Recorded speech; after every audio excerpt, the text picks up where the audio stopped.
এসেছেন আল্লাহ রাব্বুল আলামিন যেটা শিখিয়ে দিয়েছে সেইটার বাইরে আপনি যেটা করবেন সেটা হচ্ছে বিদআত।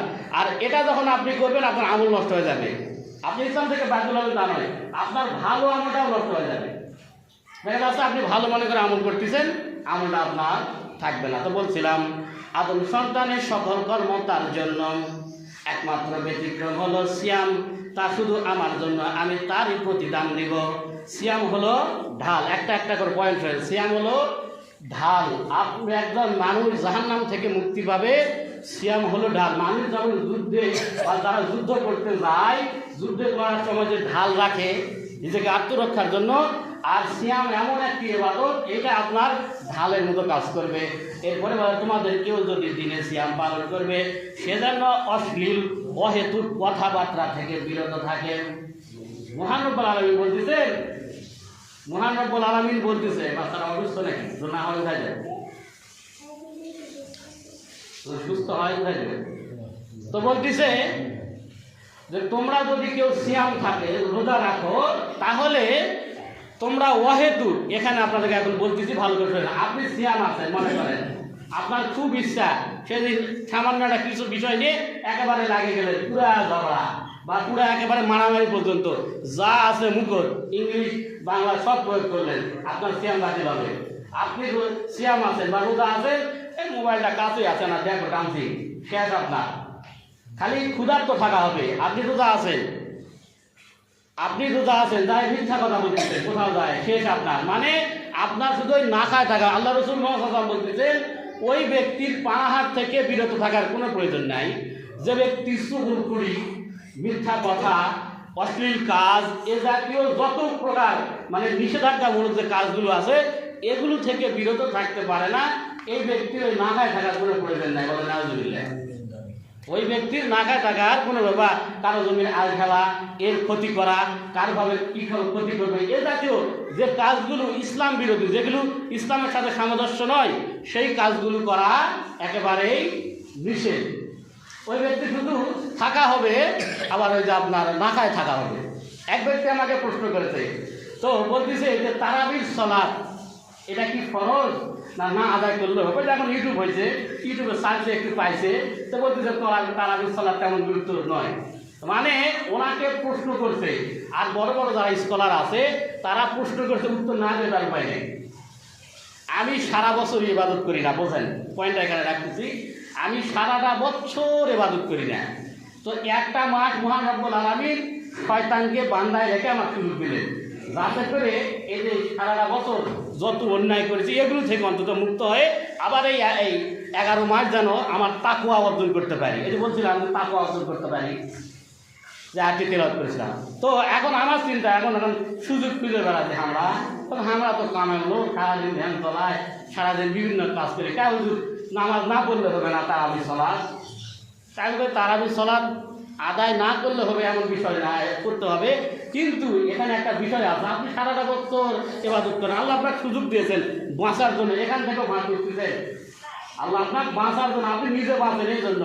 কারণ রমাদান মাসে আপনি একটি নফল ইবাদত করবেন, 1 রাকাত যদি নফল রাকাত আদায় করেন, সেটা ফরজের সমতুল্য সওয়াব হয়, বলেন সুবহানাল্লাহ। আর একটা ফরজ যদি আদায় করেন, মনে করেন 2 রাকাত সালাত আপনি জোহরে আদায় করবেন, রমাদান মাসে 70 রাকাত ফরজের সমতুল্য সওয়াব দেওয়া হয়, বলেন সুবহানাল্লাহ। 1 টাকা দান করবেন, আপনার 70 টাকা থেকে 700 গুণ বৃদ্ধি করা হয়, বলেন সুবহানাল্লাহ। এখন বলছি যে না, এই মাসে না সুযোগ খুঁজি, ক্ষুধার্ত থাকা লাগে, যদি না আসা লাগে, এগুলো শয়তানের ধোঁকা। আর এই মাসে বুঝছেন আপনার যত প্রকার প্রশ্ন আছে, আপনার ইউটিউব ফেসবুকে আপনার মাথা খারাপ হয়ে যাবে। এই মাসে রাস্তাঘাটে বিভিন্ন জায়গায় কে কীভাবে প্রশ্ন, মানে যত প্রকার প্রশ্ন, তারাবি নিয়ে মারামারি, এই মাসটা ছিল। কারণ এই মাসটা হচ্ছে মুসলমানের জন্য আখেরাত উপার্জন করার মাস, বলেন সুবহানাল্লাহ। আর এই মাসে যখন এই কাদা ছোড়াছুড়ি শুরু হয়ে যায়, তখন যায় আর মানে নিজের আমলগুলোও নষ্ট হয়ে যায়।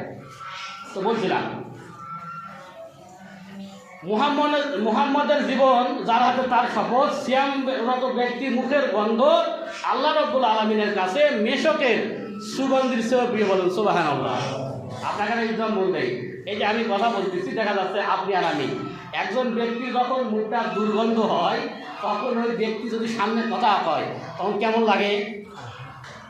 আর মহান রব্বুল আলামিন আপনাকে সৃষ্টি করেছেন, আপনার এই যে সারাদিন ক্ষুধার্ত অবস্থায় আপনি যে আপনার মুখে একটা বিশ্রী দুর্গন্ধ, আল্লাহ রব্বুল আলামিন তার বান্দাকে বলতেছেন এইটা আমার কাছে মেশকের সুগন্ধ হিসেবে বলেন সুবহানাল্লাহ। এর বিনিময়ে আল্লাহ রাব্বুল আলামিন আপনাকে জাযা দান করবেন, বলেন সুবহানাল্লাহ। এরপরে বলা হচ্ছে সিয়াম পালন করার জন্য দুইটি আনন্দ আছে। একটা কি? এক নম্বর, যে সিয়াম পালন করতে সারাদিন যখন রোজা রাখে বা সিয়াম রেখে সন্ধ্যায় যখন ইফতারির সময় হয় বা ইফতারি সামনে নিয়ে বসে তখন সে মনে মনে আনন্দিত হয়, কিন্তু খায় না। কেন খায় না? মহান রব্বুল আলামিন আমাকে দেখতে দিতে চাইলে বাসাতে বাইরে বিভিন্ন জায়গায় খাইতে পারে, কিন্তু কেন খায় না? আল্লাহর ভয়ে এই ব্যক্তি খায় না, এটা সামনে নিয়ে সে আল্লাহর কাছে চাইতে থাকে। এছাড়া আবার সুন্নাত ফরজ কি আছে? বলছিলাম আমরা ইসলাম সম্বন্ধে চর্চা করি না, জানার চেষ্টা করি না। এখানে সাহাবী, তাবেঈ আল্লাহ রাসূল সাল্লাল্লাহু আলাইহি ওয়াসাল্লাম থেকে ইফতারি নিয়ে তারা বিভিন্ন দোয়া করতেন, একা একা তারা বিভিন্নভাবে দোয়া করতেন, আল্লাহর কাছে চাইতেন, না চাইতো তা নয়, ওনারা খাবার নিয়ে আল্লাহর কাছে চাইতেন এবং যে খাবারটুকু তারা নিয়ে আসতেন।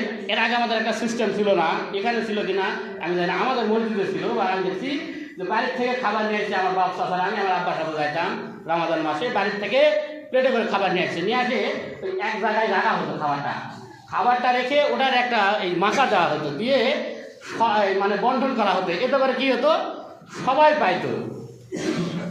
পাইতো বা এরকমও হতো যে কেউ খাবার নিয়ে গেছে, ওই খাবার থেকে ওই ওকে দিচ্ছে, ওই আরেকটা ওকে দিচ্ছে। এটা ছিল সাহাবীদের নীতি। সাহাবীদের একটা নীতি ছিল এটা, যে সাহাবীরা বাড়ি থেকে তারা কিন্তু আমাদের মতো আমরা যে জাঁকজমক জীবন যাপন করতেছি তারা এইভাবে জীবন যাপন করতো না। তারা বাসা থেকে খাবার নিয়ে গিয়ে তারা একজন নিয়ে গেছে, মনে করেন আমি নিয়ে গেছি, আমার খাবারটা আমার আরেক ভাইকে দিয়েছি, ওই ভাই আবার আরেকজনকে দিয়েছি। এইভাবে তারা সকলেই যে আপনার যে ইফতারির যে সওয়াবটা, মানে ওনার খাবার ওনার দেওয়ার কারণে উনি তার রোজা রাখার সওয়াব পাইল, আর ইনি ওনার খাবার টাকার কারণে দুজনের সওয়াব পাইল। এটা ছিল বিনা পয়সায় সুযোগ আপনার সওয়াব হাসিলের একটা মাধ্যম, কিন্তু আমরা এটা পারি না, কারণ আমরা এখন ডিজিটাল। এরপরে বলা হচ্ছে যখন সে তার প্রতিপালের সাথে সাক্ষাৎ করবে তখন সে সিয়ামের জন্য আনন্দিত হবে, বলেন সুবহানাল্লাহ। কেন আনন্দ হবে? মহান রব্বুল আলামিন বান্দাকে এই যে দুনিয়াতে যেটা কাজ করে আপনার আল্লাহর ইবাদত করে, এটা তো লিপিবদ্ধ হচ্ছে, সাথে সাথে এটা লিখে দেওয়া হয়, ভালো কাজের ভালো ফল প্রতিফল আর খারাপ কাজের খারাপ প্রতিফল। কিন্তু যারা সিয়াম রাখবে আল্লাহর সন্তুষ্ট উদ্দেশ্যে, এদের এই সওয়াবটা মহান রব্বুল আলামিন নিজে রেখে দেবে লিপিবদ্ধ করে। এইটাকে মহান রব্বুল আলামিন কিয়ামতের দিন তার বান্দার জন্য বের করে দেবেন, বলেন সুবহানাল্লাহ। আর এটা যখন মহান রব্বুল আলামিন দেবে, এইটা মানুষের নাজাতের ওসিলা হবে, বলেন সুবহানাল্লাহ, মানে জান্নাত হাসিলের একটা কারণ হবে। এরপরে বলা হচ্ছে প্রতি মাসে 3 দিন সিয়াম পালন করা ভালো। সিয়ামের বিভিন্ন পদ্ধতি আছে, সিস্টেম আছে। মাসে 3টি, 13, 14, 15 আর সাপ্তাহিক 2টা, এগুলো হচ্ছে নফল। আর এগুলো করলে কি হয়, যে সিয়াম এমন একটি ইবাদত, আপনি নফলও যদি করেন সেইটার সওয়াব মহান রব্বুল আলামিন আপনাকে নিজে দেবেন, বলেন সুবহানাল্লাহ। আর এটা যদি পাইতে পারেন বা এটা যদি আদায় করতে পারেন, এটার একটা বিশেষ আপনার উপকারিতা আছে। সিয়াম রাখা একটা বিশেষ উপকারিতা আছে। সিয়াম তো আমরা রাখতে পারি না, কারণ আমরা মানে সারাদিন একটা ক্ষুধার্ত থাকবো। তো আপনি সাপ্তাহিক যদি এই 2টা সিয়াম পালন করতে পারেন, আপনার স্বাস্থ্যের অনেক অসুস্থতা থেকে আল্লাহ আপনাকে মাফ করবে, বলেন সুবহানাল্লাহ। মাসের 3টিও যদি পারেন, বিভিন্ন ব্যাধি থেকে আল্লাহ রাব্বুল আলামিন মাফ করবেন, বলেন সুবহানাল্লাহ। কিন্তু আমরা এখন খায় আমাদের অভ্যাস হয়েছে, আমাকে অনেকটা হুজুরটা পেটু, আমাকে অনেকেই বলে যে হুজুরটা পেটু। তো নফল সিয়ামের মধ্যে বিশেষ গুরুত্বপূর্ণ হলো আশুরার দিন। নফল সিয়ামগুলো এই যে আপনারা মাসে 3 দিন, এরপরে সপ্তাহে 2 দিন। এছাড়া নফল যে সিয়াম, আল্লাহ রাসূল সাল্লাল্লাহু আলাইহি ওয়াসাল্লাম বলেছেন আসমানের নিচে জমিনের উপরে সবচেয়ে গুরুত্বপূর্ণ কয়টা সিয়ামের দিন আছে নফল। একটা হচ্ছে আশুরার দিন, আরেকটা হচ্ছে আরাফাতের দিন, এবং শাওয়াল মাসের 6 দিন, এবং আরবি মাসে যেটা বললাম 13, 14, 15। আশুরা সিয়াম কোনটা?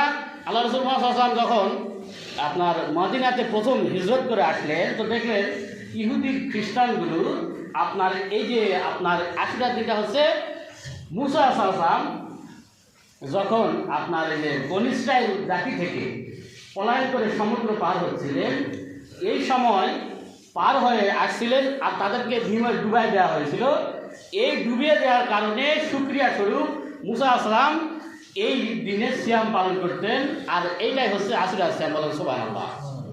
আর ওই সময় আমাদের সিয়াম ফরজ ছিল না, আমাদের এই মুসলিম জাতীয় যারা আসছিল কুরাইশরা তারা ওই সিয়ামটা পালন করতো। কিন্তু আল্লাহ রাসূল সাল্লাল্লাহু আলাইহি ওয়াসাল্লাম বললেন যে মুসার সবচেয়ে নিকটবর্তী আমি, কারণ আমি নবী, সেও নবী, সে আমার ভাই, এজন্য তিনি আদায় করতেন। এবং আল্লাহ রাসূল